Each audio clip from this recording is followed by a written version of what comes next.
కరెక్ట్గా ఉన్నారు ఇక్కడ అని ఎలా మాటలు ఈ వినాలి, మనం కోసమే, మన మంచి కోసమని వినాలి. విన్నామైతే అయితే ఇస్లాం చెప్తాను మీకు, మనోడు చాలా మంది బయట ఉన్నారు కూడా, అందరికి కూడా సంబంధించిన అంటే అంతకోసం చెప్తాను. ఇస్లాంలో మనం ఒక కలమా చదివాం. ఏ కలమా అనేది? లా ఇలాహ ఇల్లల్లాహ్ ముహమ్మదు రసూలుల్లాహ్. ఇది కలమ చదవని వాడు ఎంతమంది ఉన్నారు, చదివి దాని అర్థం తెలుసుకునే వాళ్ళు ఎంతమంది ఉన్నారు? మనం చాలా మంది మనవాడు ఎంతమంది ఉన్నారు, తాత ముత్తాతలు బంధువులు మిత్రులు ఎంతమంది కలమ అంటే తెలియకుండా కబుర్లు ఎగిరిపోయారు, నమాజ్ అంటే తెలియకుండా కబుర్లు ఎగిరిపోయారు, కనీసం తాళతాడు తెలియకుండా కూడా కబుర్లు ఎగిరిపోయారు. కలమ అర్థం ఏంటంటే ఇస్లాంలో కలమ ఇచ్చాడు, తీర్పు తిందాకూడదు. కలమ కలమ ఏంటిది? లా ఇలాహ ఇల్లల్లాహ్ ముహమ్మదు రసూలుల్లాహ్. దానికి అర్థం ఏంటి?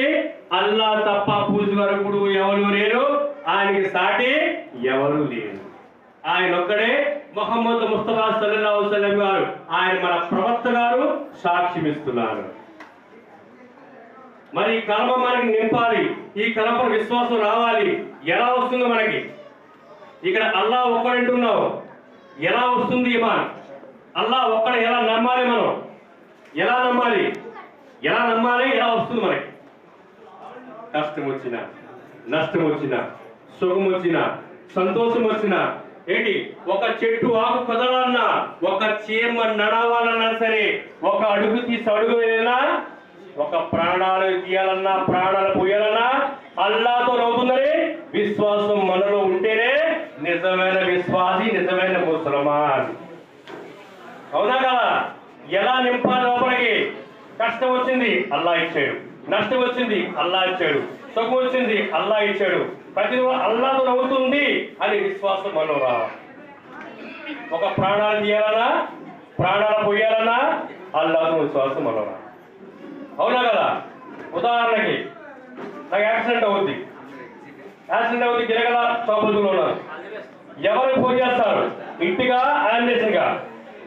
ఎవరు చేస్తారు? ఇంటిగా అంబులెన్స్గా? ఇంటికి చేస్తే ఈలో ఉండటం లేదు, నేను తెలియదు. అంబులెన్స్ ఫోన్ చేస్తే కాస్త బతుకుతానేమో నమ్మకం ఉంటుంది. అవును కదా? అంబులెన్స్ తీసుకెళ్తారు, తీసుకెళ్ళిన తర్వాత వెంటనే డాక్టర్ ట్రీట్మెంట్ చేస్తారా? వెంటనే ట్రీట్మెంట్ చేస్తారా? చెయ్యరుగా. తీసుకెళ్ళిన తర్వాత బయట పడుకోబెడతారు. అక్కడ బుకింగ్ కౌంటర్ ఉంటుంది. బుక్ కౌంటర్ ఉంటే ఏమంటారు డాక్టర్ గారు? 2 లక్షలు కానీ 3 లక్షలు కానీ కౌంటర్లో కట్టి లోపల తీసుకెళ్ళమంటారు. అంతేనా? ఎంత ట్రీట్మెంట్ చేస్తారా డాక్టర్లో? చేయగా చేస్తారా? నువ్వు ఎలా ఉన్నా సరే కౌంటర్లో బుక్ డబ్బు కట్టి లోపల తీసుకెళ్ళమంటారు. అక్కడితో అయిపోదా? అక్కడితో అయిపోతుందా?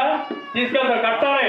నీ దగ్గర డబ్బు లేకపోయినా సరే ఏదో భార్య ఏదో వస్తువు ఏదో బంగారం తాకట్టు పెట్టి కనీసం ఎవరి దగ్గర 5 లక్షలు చేపలు తెచ్చుకొని వెళ్ళి బుక్కులు కట్టాం.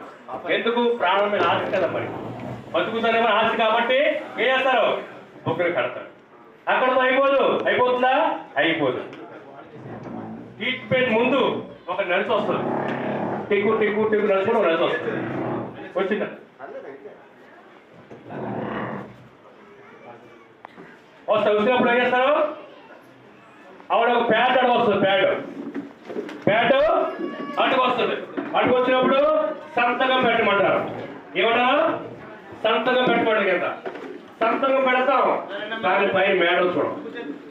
కింద సంతకం పెడతాం, కానీ మేడ చూడం.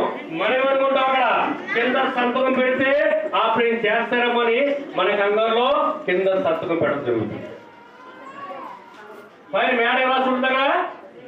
పైన మేడ ఎలా ఉంటుంది? ఆపరేషన్ ముందు కానీ, ఆపరేషన్ మధ్యలో కానీ, ఆపరేషన్ తర్వాత కానీ, ఏంటి ఆపరేషన్ తర్వాత కానీ ఈ మనిషి పోతే మాకు సంబంధం లేదని, పైన డాక్టర్ కూడా సంబంధం లేదు, హాస్పిటల్ కూడా సంబంధం లేదు, పైన మేడ